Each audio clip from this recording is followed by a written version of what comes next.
Welcome to a special edition of Anglican Unscripted Legal Update. This is episode 165, and I'm here with the great canon lawyer Alan Haley. I'm Kevin Carlson. And I'm Alan Haley.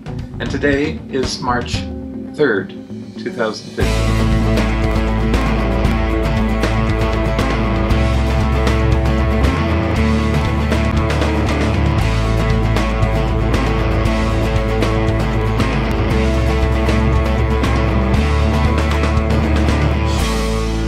You know, some people find C-SPAN to be very boring, and watching legal things happen in Congresses and Senates and all the little minutia of inside baseball can be very boring to some.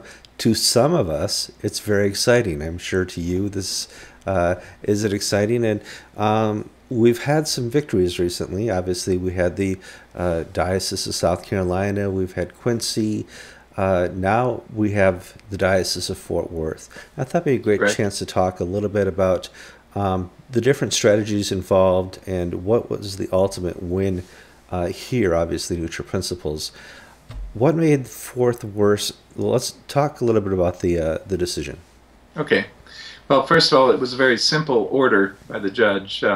He simply had a paragraph granting the diocese's motion for summary judgment, Bishop Eicher's diocese, and then denying the motions by the plaintiffs, Ecusa and the Rump Diocese of Fort Worth. In fact, it was actually written last month. He had to cross it out because they had a snow day, and they made it for March 2nd. Yeah, each side submitted their own form, and so he signed the defendant's form, but a week later after they submitted it, right? Mm-hmm. So what does this really mean? Is this now a final end to litigation? A diocese can't leave after all these victories? Well, it's pretty much final. It's what they call a partial summary judgment. I think there's still some small aspects of the case to wrap up and before they have a final judgment. But this pretty much is over 90% of the case. And the biggest question was, yes, who controls the Episcopal Diocese of Fort Worth, a corporation formed back in 1981 when the diocese broke off from the Diocese of Dallas and became an independent diocese in its own right. And ever since then, the corporation has held all the property to the various parishes in the diocese. And so Bishop Eicher's diocese elected the trustees, and of course Bishop Eicher as bishop is the head of the corporation. When the Episcopal Church sued, and the Rump Group sued, after that corporation and the diocese voted to withdraw from the Episcopal Church, they claimed that, well, really they're the ones who are entitled to take control of the corporation because they stayed with the Episcopal Church. The Episcopal Church identifies them as the true Episcopalians, and therefore they get to take over the reins of control. Well, that may be the way it works ecclesiastically. If you were in ecclesiastical courts back in the days of the Borgias and the popes, they could probably get away with that. But we're in civil courts today, and all religious organizations, from Ecusa on down, have to comply with local civil laws. In order to be recognized in a court, to sue and be sued, they have to be persons under the law.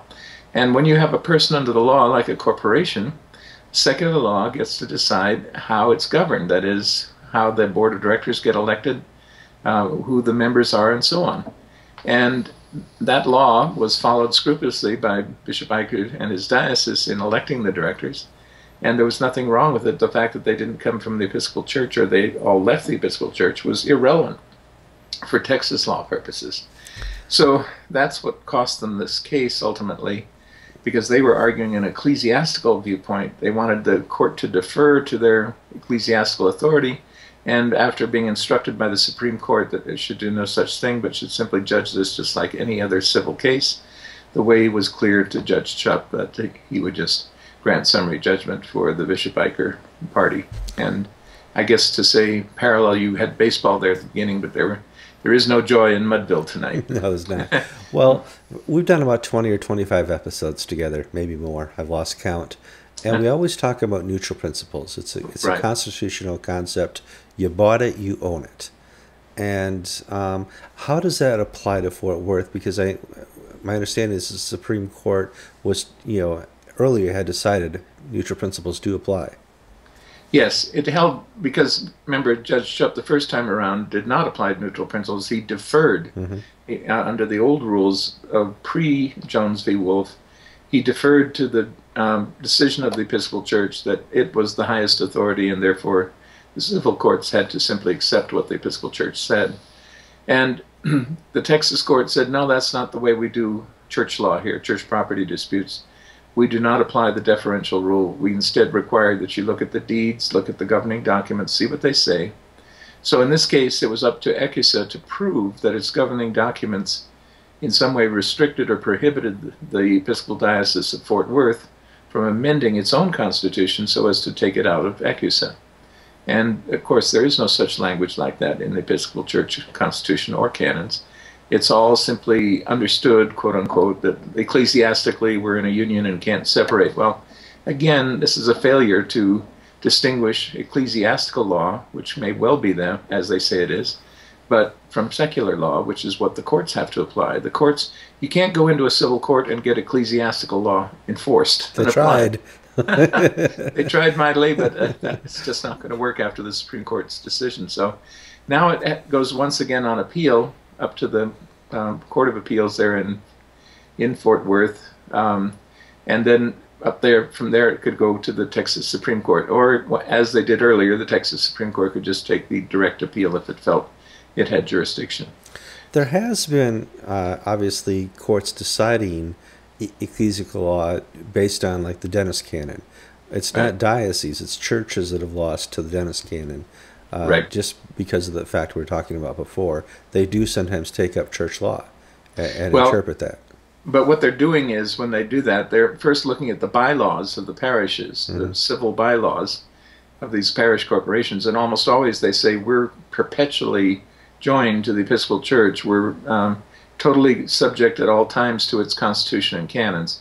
So when you have bylaws that say that, it's more like a contract, a civil contract between the two entities that then can be enforced by a civil court. But there is no language like that in the diocesan governing documents. There's no diocese anywhere in ECUSA that has language saying that we're perpetually subject to ECUSA, because it couldn't have happened that way, because ECUSA itself came together by a joinder of dioceses, Correct. much the same way that all the various nations of the world joined together and created an entity they called the United Nations. The United Nations didn't exist until the nations came together, signed a charter, and formed it. And similarly, Episcopal Church didn't exist until all the different states, dioceses, then came together in assembly in New York in 1789 and signed a constitution creating it. So this latest view, and it's a recent, in the most 50 years view, it's become dominant, that somehow ECUSA is this bigger, greater entity on top of all the dioceses, and all the dioceses are subservient to it, has got everything exactly backwards from the way it happened and how ECUSA formed to begin with. It was the dioceses that created ECUSA and not the other way around. ECUSA has never created a single diocese in its whole life.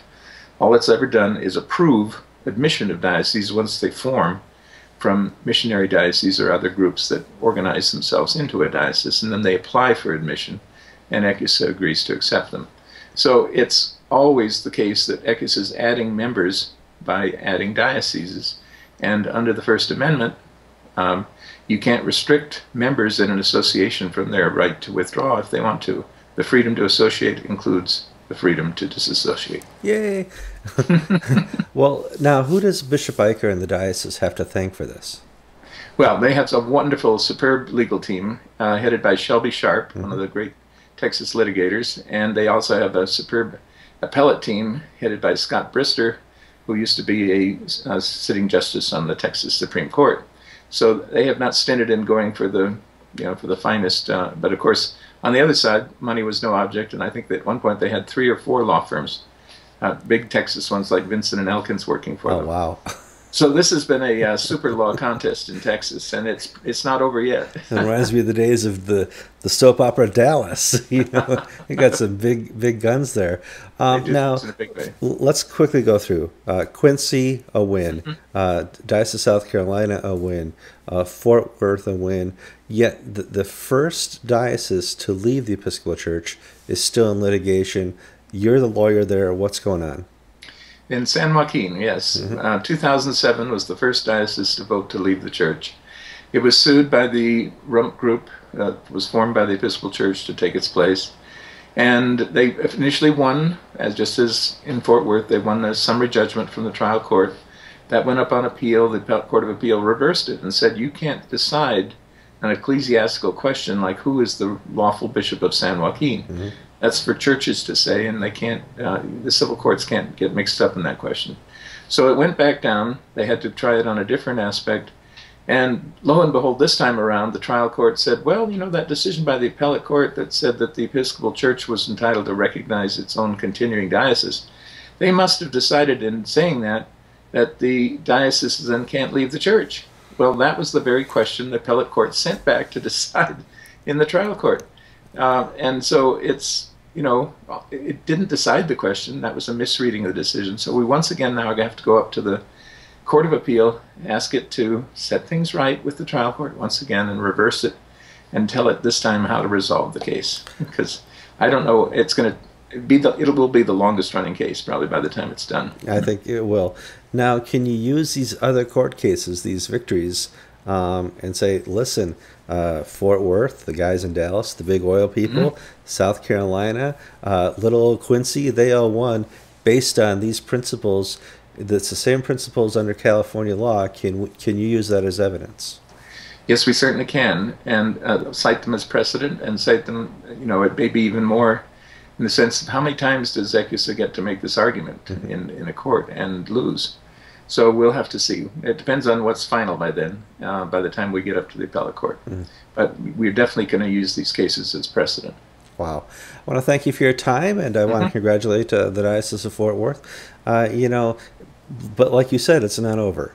It's not over. It's only over, from what I understand, once you get to the Supreme Court, and they either don't hear the case or they hear the case. Well, actually, in that sense, I guess we can say that the Quincy case is over because the deadline has passed for the Episcopal Church to take a petition up to the U.S. Supreme Court in that case. Right. It passed over a week ago, and there's been no word of any such filing. I could always be wrong. There could be a very late filing, or they applied for an extension of time. But as far as we can tell anyway, the Quincy case now is finally over, and that judgment can no longer be disturbed. Wow. All so right. That's very good news. Yes, it is. Well, we'll keep our prayers, and thank you, Alan, for your time. And once again, this is Inside Legalese, and Okay. there's no person I'd rather talk to about that than Alan. Thank you for your time, Alan. All right.